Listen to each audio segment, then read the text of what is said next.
Gautan fada da hujja ba gautan fada da makami ba.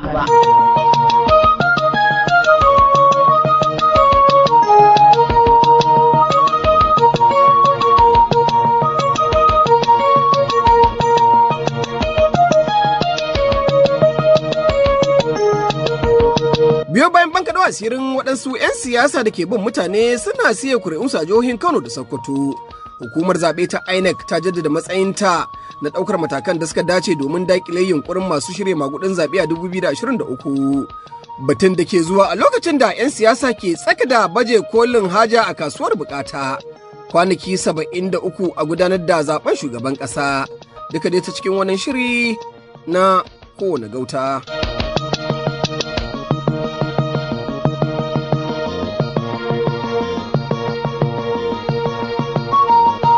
Masauraro Assalamu alaikum, Salisu Bafayo ke muku lale marhaban ta cikin wani sabon shiri na kowane gauta da ke kunshe da tsantsar ra'ayin 'yan siyasa na kashin kai bisa al'ada ta demokuraɗiyya kamar yadda kundin tsarin mulkin ƙasa sashi na 39 ya ba da dama. A jiya Litinin ne hukumar zaɓe ta ƙasa INEC ta fara rabon katinan zaɓe ga waɗanda suka yi sabuwar rijista haɗi da waɗanda suka sabunta bayanai a ƙananan hukumomi 774 na ƙasar nan, wanda aka gudanar domin tunkarar babban zaɓen 2023, wanda kawo yanzu hukumar ke tabbatar da samun nasarar wannan aiki in bai can waɗansu baragurbin 'yan siyasa da hukumar ta ce ta gano na ƙoƙarin yin kafar ungulu ga samun ingantaccen zaɓe kamar yadda ta ƙudura aniyya. Gurfanar da waɗansu 'yan siyasa a jihohin Kano da Sokoto a gaban kuliya wani mataki ne na tauna tsakuwa ga masu tunanin siyan kuri'a da nufin tafka magudin zaɓe da hukumar INEC ɗin ta ce ba za ta lamunta ba. Duk da cewar ba abu ne mai yiwuwa a ce wani mutum ya yi amfani da katin da ba nasa ba wajen kaɗa kuri'a. Da a cewar Hajiya Zainab Aminu da ke magana da yawun hukumar ta INEC, an tanadi wata sabuwar na'ura ta musamman da aikinta shine rarrabe masu ungule da kan zabo. Ina so in ja hankalin mutane da su sani cewa da ma 'yan siyasan da mutanen gari kuma wanda suke yadda ake sayan wa'annan katunan nasu. Zamani ko mu ce lokacin da za a ɗauki katin zaɓe mutum ya ɗau katin zaɓen da ba nashi bai je zaɓe ya wuce. Hukumar zaɓe ta ƙirƙiri na'urar bimodal voter accreditation device wanda na'ura ne wanda zai tantance mai kaɗa ƙuri'a. Kuma na'urar nan ba zai tantance ka ba sai kai mai asalin katin ka zo ɗauke da katin ka kawo kanka ga jami'anmu da suke rumfunar zaɓe ranar zaɓe za su tantance ka ta amfani da ɗan yatsanka koko da fuskanka kafin a baka takardar kaɗa ƙuri'a ka je ka kaɗa ƙuri'a. To abu ne wanda ba zai yiwu ba a ce wai mutum ya zo da katin zaɓe fiye da ɗaya domin ya ce zai yi zaɓe ko ya zo da katin zaɓe da ba nashi ba. Babu yadda za a yi wannan na'urar ta tantance shi balle har a ba shi damar kaɗa ƙuri'a. Hajiya Zainab Aminu kenan jami'ar da ke magana da yawun hukumar zaɓe ta ƙasa wato INEC. Wannan na zuwa ne a lokacin da siyasar ke ci gaba da ɗaukar zafi tun daga lokacin da aka kaɗa kugen yakin neman zaɓe, wanda ko a ƙarshen makon da ya gabata taron ƙaddamar da 'yan takarar jam'iyyar NNPP da ya gudana a kwanar Ɗangora da ke nan Kano amsa ce ga masu mafarkin kifar da kwandon kayan marmari, domin a cewar shugaban ƙungiyar NNPP Kwankwasiya Media Forum babban Alhaji Sagagi. Alamu sun gama bayyana, Kwankwasa da Abba sun ci zaɓe sun gama sai dai a tara a zaɓen gaba. Ba mu ba kowa kuɗin ruwa ba, ba mu bayar da kuɗin mota ba, kowa shi ya kai kansa, ba motoci gosulo al'umma wanda filin nan na kwana Ɗangora tsoro 'yan siyasa suke si taro a cikinsa saboda girmansa, mu kuwa mun yi taro mun cike shi dam. Amma cewa aka yi ai taron naku bai taka kara ya karya ba saboda an sa bal a ranar ma da aka yi a 'yan tsofaffin 'yan wasan Najeriya. Kaga an sa bal amma taro mun cike Zaria Road mun cike kwana Ɗangora. Waɗannan mutanen su suke cewa a haka za su kwace mana zaɓe. Jama'a jihar Kano suna son mu dawo mu ci gaba da aikin alheri mu kori waɗannan 'yan jam'iyyar APC ba wanda isa ya kwace mana zaɓe. Ina gode wa Jadda Nasiru Ɗanbala da ke karamar hukumar Gaya, mun ga irin gudunmawa da kokari da kai a wannan fili na irin taimakawa jama'a da ruwa da lemo. Allah ya saka maka da alheri. Ba ga iya babban Alhaji Sagagi kaɗai ba, shi ma Mustapha Ibrahim Mai Fada na ganin da a ce shi ne gawuna. To da daga ranar da aka kaddamar da wancan taro na Kwankwasiya ya haƙura da neman kujerar gwamnan jihar Kano a jam'iyyar APC. Idan da ni ne dan takarar gonan APC Dr. Nasiru Yusuf Gawuna, daga ranar Asabar din nan zan rubuta takarda cewa na fasa wannan takara domin na san cewa ba zan kai ba da izinin Allah. Jam'iyyar APC jam'iyya ce da wala Allah talakawa suke kallon ta wadatar da su ta musu dukkanin abubuwan da suke bukata. Kowa dai ya sani jam'iyyar APC ita ta kashe kafutanin wasu abubuwa na moriyar rayuwar al'umma a Najeriya da jihar Kano. Kuma idan kin dauka wannan dan takarar na jam'iyyar APC a jihar Kano babu wani ayyuka guda uku wanda zai nuna ya ce a matsayinsa na deputy governor wanda yake kai a yanzu ya kawo shi na ci gaban al'umma. Dan takara na Abba Kabir Yusuf ya kawo ayyuka mahimmai wanda yake a lokacin yana kwamishina na ayyuka. Duk gadojin da aka yi da underpass da wasu abubuwa na gine-gine na jihar Kano da ci gabanta duk Abba Kabir Yusuf ya bada wannan shawara kuma shi ya aiwatar a matsayinsa na kwamishina ayyuka lokacin da jagora injiniya Dr. Rabiu Musa Kwankwaso yake matsayin gwamnan jihar Kano. Mustapha Ibrahim Mai Fadi kenan shugaban kungiyar NNPP Media Forum a nan Kano. Watakila kalaman nasa ne ya baiwa Usaini Ahmad Ismail damar gano Abba Kabir Yusuf zai fi baiwa fannin ilimi fifiko idan ya tabbata gwamnan Kanawa.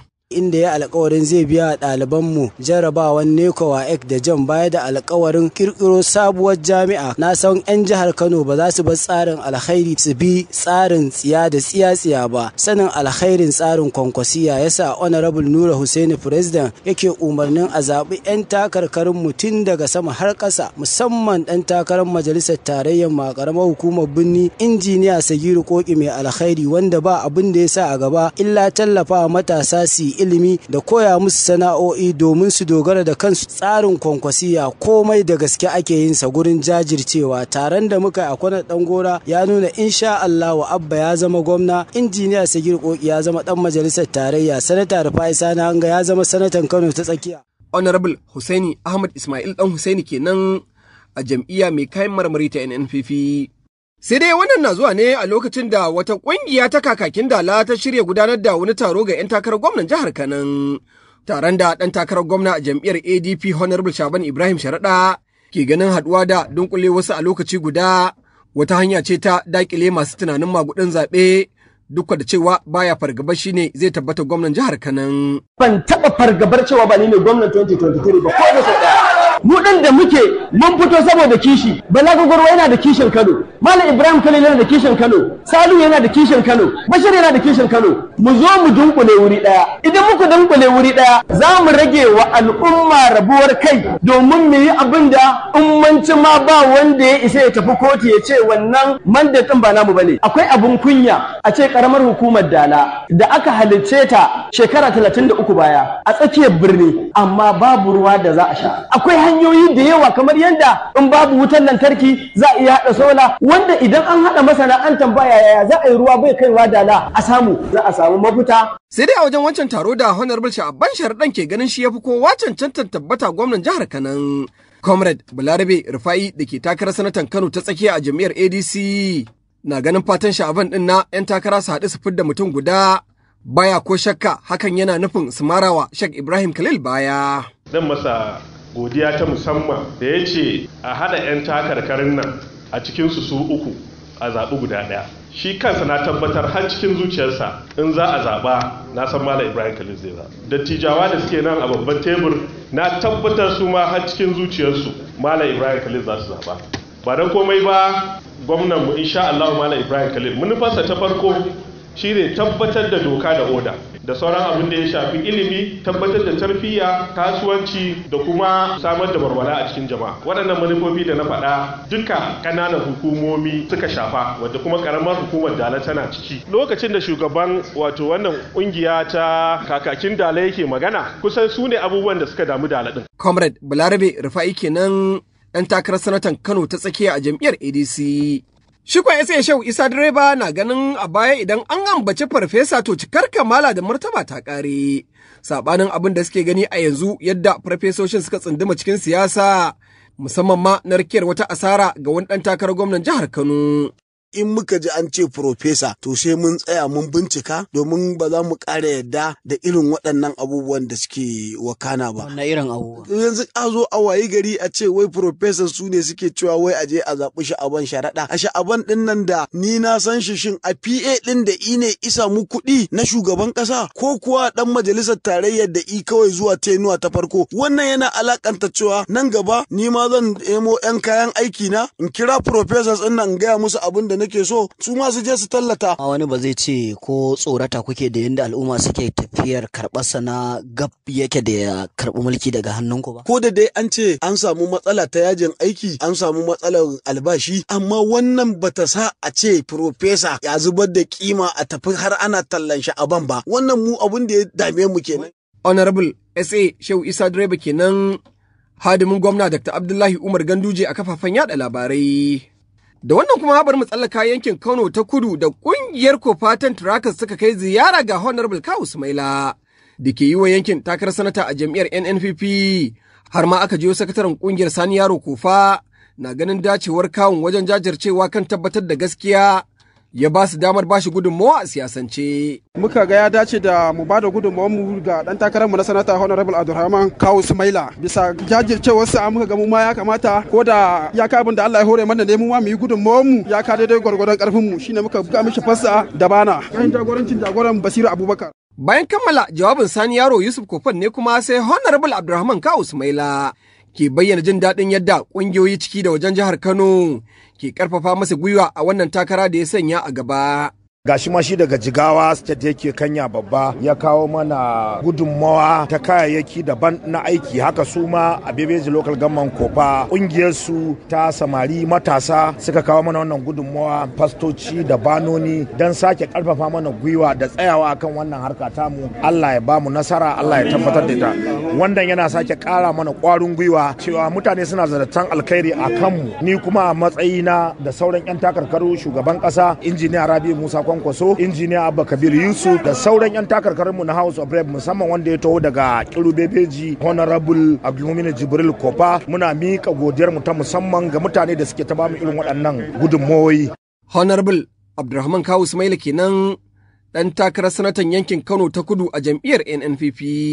Daga jam'iyyar PDP mai hamayya ma dai kungiyoyin masoya Sardauna na ci gaba da kai ziyara ga shugaban gamayyar kungiyoyin masoya Sardaunan. Da a wannan lokaci reshen kungiyar da ke unguwar 'yan kaba suka kai ziyarar jaddada goyon baya har ma aka jiyo madugun tafiyar Alhaji Kabiru BBC Dala na yin bitar nagartar Malam Ibrahim Shekarau Sardaunan Kano. Da ma'aikatan gwamnati da 'yan kasuwa da duk wata sakta ta gwamnati kowa cewa yake Sardauna ne nasa. Ga Alhaji Atiku Abubakar wanda Sardauna yana cikin manya-manyan na kusa da shi. In Allah ya yarda idan an samu nasara mai girma Sardaunan Kano zai rabota da babban mukami, za a zo a ci gaba da taka rawa, za a zo a ci gaba da kyautatawa al'umma kamar yadda aka yi a baya. Ba sai da gwamnati ake yi ba, ko da mukami aka baka in dai zuciyarka mai kyau ce, al'umma ne a gabanka, za ka fito da abubuwan da za ka kyautata musu. Yanzu da yake sanatan nan gashi nan ayyuka ko ina duk inda ka je a lokal government din nan 15 sai kun ga irin ayyukan da mai girma Sardaunan Kano ya kawo banda kuma ɗalibai da ake biyawa kuɗin makaranta. Alhaji Kabir BBC Dala kenan shugaban gamayyar kungiyoyin masoya Sardaunan Kano sanata Malam Ibrahim Shekarau.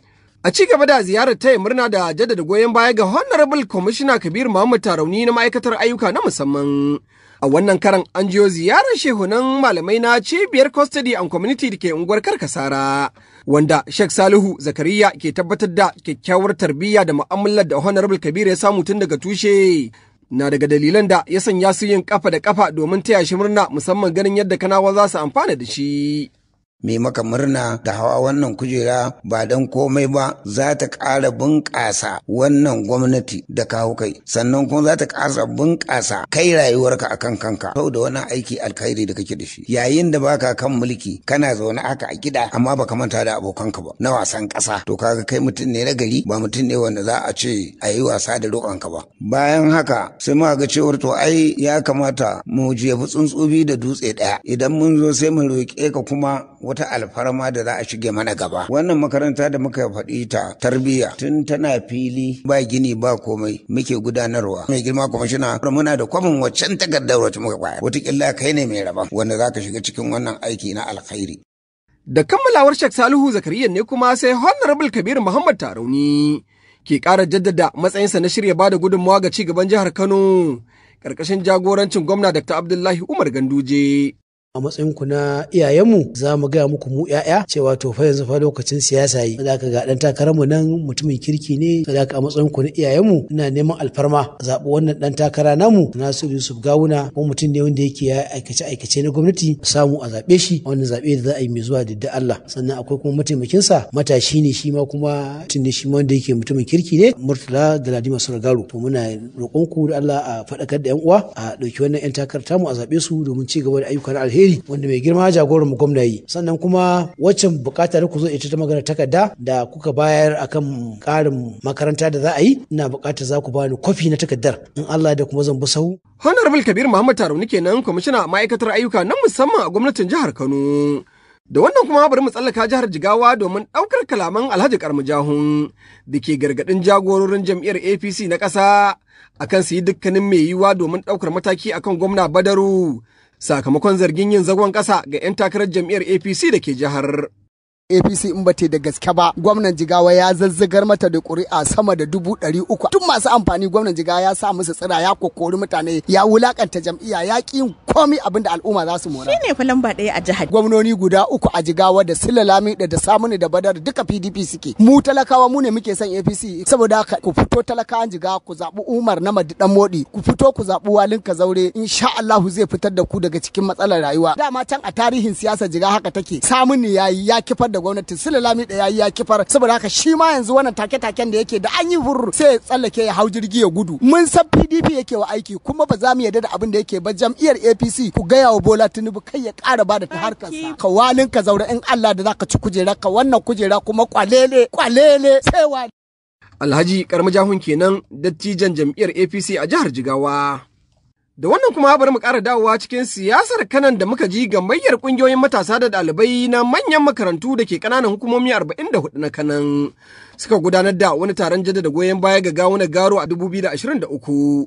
Faizu Alfindiki shine daraktan ƙungiyar cikin kalamansa ya yi waiwayen baya kan yadda gwamnatin Gandujiya ta biya fiye da kaso 70 na biyan kuɗin ɗaliban da gwamnatin Kwankwasiya ke ikirarin ta ɗauki nauyin karatunsa a ƙasashen ƙetare. Wannan gwamnati ta al'umma ta taimaki ilimi 70% kuɗin da ake ɗiba aka ce an biya wa wasu ɗaliban foreign student wallahi wannan gwamnatin ce ta biya musu. Kwanan nan mai girma kwamishinan yaɗa labarai ya je ƙasar Cyprus ake biya sama da naira biliyan 3 wanda tun da Kwankwasa ya kai wayannan ɗalibai ba a biya wannan kuɗi ba. Mai girma Yusuf Gawuna ya je ƙasar Sudan sun biya kaso 70 kuma yanzu wasu ɗaliban an biya kaso 100 na kuɗin karatunsu wanda Rabi'u Musa Kwankwasa bai biya ba ya tafi yana kamfen yana cewa ya biya wa ɗalibai mu mun san a jihar Kano yadda Dr. Abdullahi Umar Ganduje ake ilimi kyauta a jihar Kano kuma dole kuma ana taimaka yan makaranta ana da bakar ɗalibai. Honorable Faiza Alfindiki kenan shugaban karamar hukumar birnin Kano. Sai dai wannan na zuwa ne a lokacin da Honorable Nazifi Danhaji yake ganin ƙungiyar Tinubu Arewa Reporters sun yi nisa wajen ganin dukkanin 'yan takarar jam'iyyar APC sun lashe zaben 2023. To ai ita wannan kungiyar Tinubu Arewa Reporters kungiya ce take jihohi 20 idan ka hada hadda Abuja. Da mun zo gidan Kanal Jafar Isa shi shugaban kungiyar na kasa Honorable Abdullahi Gama yana can yana rabawa al'umma ruwa. Kai dama to ai ta saba cikin azumi ne za ka ga abinciccika ana rarrabawa al'umma ko ko ana rashin abin hawa za ka ga ta tallafa wa al'umma da ababen hawa. Wani lokuta ka ga ana empowerment ko kuma a koya maza matasa da mata sana'o'i da wannan kokari na wannan kungiya. Kanal Jafar Isa ya ga irin kwazanta ya jawo ta domin ta yi aiki kafara da kungiyarsa ta LJ Organization da ita wannan kungiya ta mu ta Tinubu Arewa Reporters. Saboda haka shugabancin jihar Kano ne fa na coordinator Alhaji Nasiru Yahaya shine ya kai wannan bawan Allah ziyara kuma suka daura alaka za su yi aiki kafada da kungiyarsa ta Tinubu Arewa Reporters da kuma kungiyar gidan Kanal Jafar Isa LJ Organization. Za a samu tallafi ana yunkurin yi wa mai girma Bola Ahmed Tinubu aiki ne gabaki daya a ƙasa. Daga kungiyar Kano ta Arewa an samu mafita kuwa Suleiman Muhammad Garkuwa ke haƙuƙurtar da masoya da magoya bayan sanata Barau Jibrin Maliya bisa waɗansu kalamai da suka fita ta bakin tsohon shugaban ƙungiyar har ma dai da tuni sun riga sun gano cewa Kwankwasiya yake yi wa aiki. wasu zantuttuka da wani dan kungiyar Kano ta Arewa an samu fita tsohon ciyama Ibrahim Sani Ungo Tudu ya zo yayi, ina mai bada hakuri, kuma shi wannan tsohon ciyaman ya zo ne yayi wannan maganganu bisa ratsin kansa, baya cikin wannan kungiya, an kore shi domin muna zargin ya koma kungiyar Kwankwasiya. Dalilin zargin da muka yi, ya umarci yan kungiya a matsayin yana shugaba a baya cewa lalle za a je wajen Baffa Bici. To kaga zargin da muke yi ya tabbata, saboda haka baya cikin kungiyar mu, mun sallame shi matsayar da kungiya gaba ɗaya ta ɗauka. In dai aiki ne a ƙasa da darata ɗan jam'iyya ta kula da na ƙasa a duk Najeriya, babu wani sanata da yake yin abubuwan da mai girma sanata yake aiwatarwa. Suleiman Muhammad Garkuwa kunci kenan sakataren kuɗi a ƙungiyar Kano ta Arewa an samu mafita. Daga yankin ƙananan hukumomin Gabasawa da Gezawa kuwa Kabiru Balasaje ne ke jan hankalin al'ummar yankin da su tabbatar da baiwa Amina Bibi Faruk damar zama 'yar majalisar yankin a 2023. ita ce hasken Gezawa da Gabasawa. Ya kamata dukkan matashi, musamman mata da maza da matasa, duk wanda zai kada ƙuri'arsa ba wacce ifi dacewa ta kada ƙuri'a illa Hajiya Amina Bibi Faruk Gezawa. Wacce nagarta ce da ita a baya ko wani abu da ta taɓa yi na hidima ga al'umma? Hajiya Amina ai kowa a karamar hukumar Geza da Gabasa ya san nagartarta, domin mace ce wacce yanzu ba ma akai take ba, amma ta fi duk wanda yake mulki a karamar hukumar Geza taimako da tallafa yan karamar hukumar Geza da Gabasawa. Sannan na jan hankali akan duk dan karamar hukumar Gezawa a majalisar jiha ya zabi Alhaji Tar Dan Sarai, domin shine dan majalisa wanda muke gani in Allah ya bashi zai taimaki matasan karamar hukumar Gezawa. Haka kuma ina jan hankali a karamar hukumar Gabasawa Alhaji Isa Zugaci, domin mutum ne wanda muke san a wannan kare insha Allahu Rabi wakilci karamar hukumar Gabasawa. Matashi Kabir Balasaje kenan daga yankin karamar hukumar Gezawa, wanda kuma kalaman nasa ke kamanceceniya da na injiniya Suleiman Ibrahim DZ da ke bayyana jin daɗin yadda al'ummar yankin ƙananan hukumomin Dawakin Kudu da Warawa suka amsa kiran Alhaji Hassan Barista a takarar kujerar majalisar tarayya da yake yi wa yankin. Bisa yadda muka ga mutane sun yi dafifi wajen tabbatar da cewa sun yi taron dango sun cika, insha Allah ta'ala wakili ne na gari, kuma za mu samu abin da muke bukata kamar yadda ya kamata. Kace to ya kamata mu fito mu wa mutane bangajiya da kuma jinjinawa da kuma godiya, musamman ga shugabannin jam'iyya na jiha da kuma karamar hukumar Dawakin Kudu da Warawa, ga kuma shugabanni na mazabu da chaptoci, yan akwati da kuma magoya baya maza da mata, dattawa, sarakuna da kuma manyan gari gabaki daya, masu kudin gari da kuma mutane matasa, yara da manya da wanda suka fito suka yi dafifi don ganin cewa wannan abu ya tabbata. Yan bajujala wanda suka ba da gudunmuwarsu wajen tsarin ya tabbata, muna ƙara gode musu, sannan muna ƙara tabbatarwa da al'umma cewa kwalliya za ta biya kuɗin sabulu. Injiniya Suleiman Ibrahim DZ kenan daga yankin ƙananan hukumomin Dawakin Kudu da Warawa.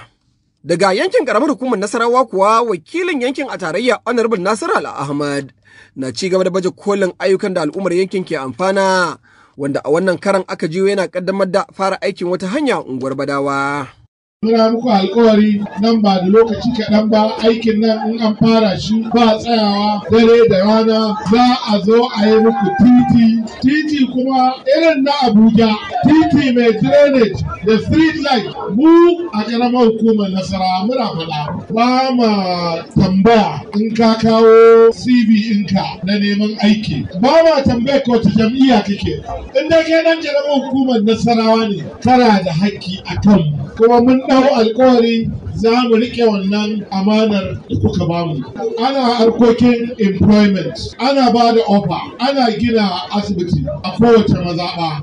Mu karkare da ɗaukar kalaman Muhammad Mahmud da ke a matsayin shugaban ƙungiyar ɗaliban ƙananan hukumomi 44 na jihar Kano da gwamna Ganduje ya ɗauki nauyin karatunsu, da ke bayyana godiya da jin daɗi bisa wannan gagarumin aiki da gwamna Gandujen ya yi musu.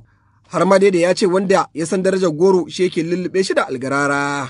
ina daga cikin wani ɗalibai da aka ɗauka nauyi yi godiya akan irin abun alkhairi da aka mana, wadda ba kowanne a gwamna ne zai iya wannan abun da ya riga ya mana ba, saboda haka muna godiya, Allah ya saka da alkhairi. Wace makaranta kenan? Makaranta Digital Bridge Institute Kano. Bayan watan godiya da nayi nake kira ga mai girma gwamnan jihar Kano da shi da dan takarar gwamnan mu Dr. Nasiru Yusuf Gawuna da kuma dan takarar mataimakin gwamna Murtala Silangaro a taimaka mana a biya mana kuɗin makarantar mu. Mun fara wannan makaranta daga shekara ta 2017 mun kuma gama shekara ta 2019, yanzu haka muna cikin shekara ta 2022 har zuwa ƙarshe babu wani abu da aka yi na biyan kuɗin makaranta. Mun tuntuɓi makaranta dalilin da yasa ba mu sakamakon mu ba sun faɗa mana cewa gwamnati ta ɗauki nauyin ba a biya wannan kuɗin makaranta ba. An nake kira da waɗannan mutane guda uku da a taimaka a dube mu a biya mana wannan kuɗin makaranta domin mu karɓi sakamakon mu kowa ya je gida yana murna. Gautan faɗa da hujja ba gautan faɗa da makami ba. Nasir Salisu Zango ne jagoran shirin a madadinsa da ragowar abokan aiki Ibrahim Isaac dan uwa Rano, Adam Suleiman Abdullahi Lawan Alhatu, Zulaihat Yusuf Aji da Umma Suleiman.